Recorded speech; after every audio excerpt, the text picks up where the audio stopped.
అందరికీ నమస్కారం. ఎప్పుడో 6వ శతాబ్దంలో మొదలైనటువంటి మార్వాడీల సామ్రాజ్యం రాజ్పుతుల వంశంలో బలపడి ఆ తర్వాత మొఘలుల సామ్రాజ్యంలో విస్తరింపబడి బ్రిటిష్ సామ్రాజ్యంలో బ్రిటిష్ వారి కాలంలో వాళ్ళ సామ్రాజ్యం అంతా కూడా దేశమంతా విస్తరించిన తర్వాత నిజాం కాలంలో ఇక్కడికి వచ్చినటువంటి మార్వాడీలు ఆ తదనంతర కాలంలో ఒక హైదరాబాద్ కే పరిమితమైనటువంటి మార్వాడీలు ఈ రోజు మన రాష్ట్ర వ్యాప్తంగా చిన్న చిన్న పట్టణాల్లో మన యొక్క వ్యాపారాల మీద ఏ విధంగా ఆధిపత్యం చెలాయిస్తున్నారో ఒక సామాన్యుడు తెలంగాణ శ్యామ్ వేసినటువంటి ఒక ప్రశ్న ఈ రోజు తెలంగాణ సమాజాన్ని కదిలించింది. అదే విధంగా ఈ దేశంలో 42% ఉన్నటువంటి బిలియనీర్స్ ఎవరైతున్నారో ఆ మార్వాడీలకు ఒక చెంపపెట్టులాగా ఇక్కడ ఒక పెద్ద ఉద్యమం ప్రారంభం కాబోతుందనడానికి ఈరోజు ఇక్కడ జరుగుతున్నటువంటి చర్చే నిదర్శనం. అయితే నేను ఒక 2-3 రోజుల నుంచి చాలా క్షుణ్ణంగా దీని మీద గమనిస్తా ఉన్నాను. రీసెంట్ గా మనందరం చూసాం, ఆమనగల్లు బంద్కు పిలుపునివ్వడం జరిగింది. ఆ తర్వాత ఇంకొక ఇన్సిడెంట్ కొల్లాపూర్ బంద్ కూడా ఇవ్వడం జరిగింది. ఆమనగల్లు బంద్ అందరికి తెలుసు, కానీ కొల్లాపూర్ బంద్ విషయం కూడా ఎవరికి తెలియదు. ఆమనగల్లు బంద్ ఈ రోజు ఉండాల్సింది, అది క్యాన్సిల్ అయింది. దానికి గల కారణాలు నేను అక్కడ ఉన్నటువంటి ఎవరైతే ఆ బంద్ కాలిచ్చారో వాళ్ళతో మాట్లాడినా ఆ క్రమంలో అక్కడ ఉన్నటువంటి కొంతమంది ప్రభుత్వానికి సంబంధించిన నాయకులు కావచ్చు, లేదంటే ఇప్పుడు ఎవరైతే మార్వాడీలకు మద్దతుగా ఉన్నటువంటి బీజేపీ నాయకులు కావచ్చు, ముఖ్యంగా పోలీస్ వ్యవస్థ ఐజీ డిఐజీ స్థాయిలో ఉన్నటువంటి వాళ్ళందరూ కూడా అక్కడ ఉన్నటువంటి వ్యాపారవేత్తలు బలవంతంగా వాళ్ళపైన ఒత్తిడి తీసుకొచ్చేసి ఈ యొక్క బంద్ను కంప్లీట్ గా విరమింపేయడంలో వాళ్ళు సక్సెస్ అవుతా ఉన్నారు. ఇది ఆమనగల్లుకే పరిమితం కాలేదు, ఇది కొల్లాపూర్ లో కూడా ఉంది. కొల్లాపూర్ లో కాదు, ఇది చాలా నియోజకవర్గాల్లో చాలా పట్టణాల్లో కూడా ఉన్నది అనడానికి నేనైతే చెప్పగలను. ఎందుకంటే వాళ్ళు ఒకటే ఒకటి చెప్తా ఉన్నారు, అంటే వాళ్ళ సమస్య ఏంది, మార్వాడీలకు సంబంధించిన దాంట్లో వాళ్ళ వ్యాపారమే దెబ్బతిండం కాకుండా ఈరోజు వాళ్ళు కడుతున్నటువంటి రెంట్ల విషయంలో ఇంతకుముందు రాఘవచారి గారు చెప్పారు, మనం 10,000 నెలకు రెంట్ ఇస్తే వాడు 10,000 ఇస్తా అని చెప్పేసి అన్నాడు. ఇది మహబూబ్నగర్ లో కాదు, ఇది ఆమనగల్లో కూడా ఇదే పరిస్థితి కనబడ్డది నాకు. సో అదే విధంగా ఇప్పుడు డిస్ట్రిబ్యూటర్స్ కానీ మిగతా రంగాలు ఉన్నారు కదా, వీళ్ళందరూ కూడా అదే పరిస్థితిలో ఒక రేట్లు ఎక్కువ అవ్వడం. అదే విధంగా ఈరోజు కల్తీ మనం గురించి మాట్లాడుతున్నాం కదా, కొన్ని విషయాలు మీకు చెప్పాలి మిత్రులారా. ఇక్కడ మన సోషల్ మీడియా చాలా వచ్చినాయి. ఇది మైసూర్ శాండల్ సోప్ సంబంధించినటువంటి కల్తీ సబ్బులు. ఇది గత సంవత్సరం వీళ్ళందరూ కూడా ఎక్కడ ఇది కాటేదాన్లో అదే విధంగా మనకు వివిధ రకాల మ్యానుఫ్యాక్చరింగ్స్ ఉంటాయో అక్కడ దొరికినటువంటి సందర్భం ఇది. వీళ్ళు ఎవరు అంటే the behind this fake operation have been identified as Mahavir Jain, Rakesh Jain. మార్వాడీలు హిందువులతో పాటు జైన కల్చర్ కూడా ఉంటాయి వాస్తవంగా.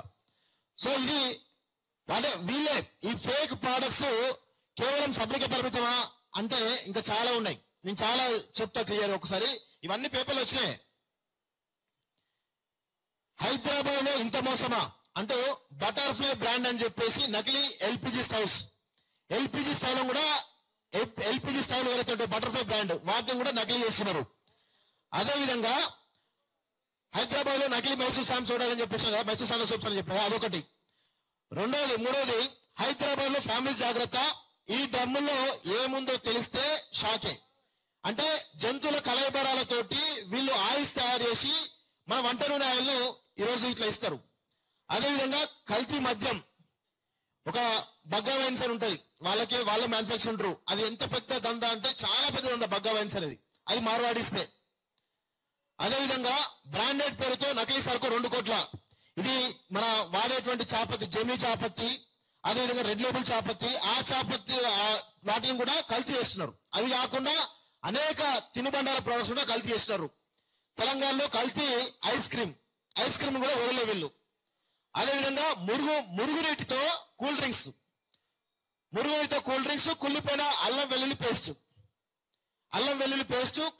కారము విచిత్రం ఏంటంటే మనం వాడే కారంలో ఇటుక ఎర్రట్టుకొని దంచి అది సగం ఇది సగం కలిపేసి అమ్ముతా ఉంటారు. అది చాలా దారుణం. విచ్చలవిడిగా కుళ్ళిన ఆలుగడ్డలతోటి అల్లం పేస్ట్, కుళ్ళిన ఆలుగడ్డలతోటి అల్లం పేస్ట్ తయారు చేస్తున్నారు. ఇక ఇట్లా కల్తీ పాల తయారీ. అంటే మనం తినే తిండిని వీళ్ళందరూ కూడా వీళ్ళు ఎవరైతే ఉన్నారో ఈ తయారీదారులందరిలో 80 to 90% మార్వాడీలే. సో ఇట్లా మన ఆరోగ్యంతో ఏ విధంగా చెలగాటం ఆడుతున్నారో ఇది ప్రభుత్వాలు చాతవంతంగా మనం చెప్పాలి. వాస్తవంగా చెప్పాలంటే ప్రభుత్వాలు కరెక్ట్ గా దీనిపైన ఫోకస్ పెట్టి ఈరోజు మనకు అనేక రకాలైనటువంటి ఫుడ్ ఇన్స్పెక్టర్ సంబంధించినటువంటి ఉంటాయి. కానీ అవేవి కూడా పనిచేయకపోవడం వల్ల వీళ్ళు ఇలా చెలరేగిపోతూ ఉంటారు. వీళ్ళ వెనకాల పెద్ద ఎత్తున వీళ్ళంతా ఇప్పుడు మనం వీళ్ళు చేయని దందాలు కల్తీ అన్నాం కదా, హవాల దందాలో వాళ్ళే ఉంటారు, జిఎస్టీ కట్టకపోవడం వాళ్ళే ఉంటారు. ఏది చూసినా ఈ దేశానికి సంబంధించినటువంటి ఏదైనా డెవలప్ అవుదామని అనుకుంటే ట్యాక్స్ రూపంలో అనుకుంటే దానికి వ్యతిరేకంగా వీళ్ళు ఉంటారు. ఇంతమంది వీళ్ళ చరిత్ర చెప్పినా వీళ్ళు ఎక్కడి నుంచి వచ్చారు, ఏ విధంగా డెవలప్ అయ్యారు, ఏ విధంగా విస్తరించారంటే చూస్తే అన్ని రకాల మొఘలు బ్రిటిష్ వాళ్ళ కాలం నుంచి వీళ్ళందరూ ఉన్నారు. ఇప్పుడు బండి సంజయ్ మాట్లాడుతున్నారు, మాధవులతో మిగతా మాట్లాడుతున్నారు కదా, వాళ్ళు దేశభక్తులైనట్టు వాళ్ళు హిందువులే అయినట్టు మాట్లాడుతున్నారు కదా. మరి నిజమైన దేశభక్తులు నిజమైన హిందువులు అయితే ఈ దేశంలో నిజాయితీగా ఉండాలి, నిజాయితీగా ట్యాక్స్ కట్టాలి. ఈ విధంగా హవాలతంగా చేయట్లేదా? మరి వీళ్ళందరూ చేస్తున్నారంటే వీళ్ళు దేశద్రోహులా కాదని మనం ఒక్కసారి ఖచ్చితంగా ఈ సభాముఖంగా మనందరూ కూడా చెప్పాలి. ఎందుకంటే వాళ్ళు మనల్ని తాగుబోతులు అన్నప్పుడు మనం కూడా వాళ్ళ చరిత్ర బయట పెట్టాలి కదా, వాళ్ళ నిజమైన స్వరూపం మీద బయట పెట్టాలి కదా. ఖచ్చితంగా ఇలా ఎవరైతే మన తెలంగాణ అస్తిత్వం మీద, తెలంగాణ ఆత్మగౌరవం మీద ఎవరైతే అవాకులు చివాకులు పేల్చున్నారో ఖచ్చితంగా వారందరినీ కూడా తెలంగాణ సమాజం ముందు దోషులుగా, భారతీయ సమాజం ముందు దోషులు నిలబెట్టాల్సిన అవసరం ఉందని చెప్పేసి కూడా కోరుతూ ఈ సమావేశాలు హైదరాబాద్ గంజాయి కూడా వాళ్ళే, స్వీట్లలో కలిపి గంజాయి కూడా వాళ్ళదే పరిస్థితి కనబడతా ఉంది. సో ఈ సమావేశాలు హైదరాబాద్ కే పరిమితం కాకుండా ఖచ్చితంగా మన అందరం కూడా ప్రతి జిల్లాలో పట్టణాల్లో కూడా ఈ సమావేశాలు పెట్టి ప్రజలను చైతన్యం చేయాలని చెప్పేసి కూడా కోరుతూ ఆ దిశగా మనందరం కూడా కలిసికట్టుగా సాగి మన తెలంగాణ వ్యాపారులను, మన తెలంగాణ సమాజాన్ని కాపాడుకోవాల్సిన అవసరం ఎంతైనా ఉందని చెప్పేసి కోరుకుంటూ నాకు అవకాశం మీ అందరూ కూడా ధన్యవాదాలు. జై తెలంగాణ.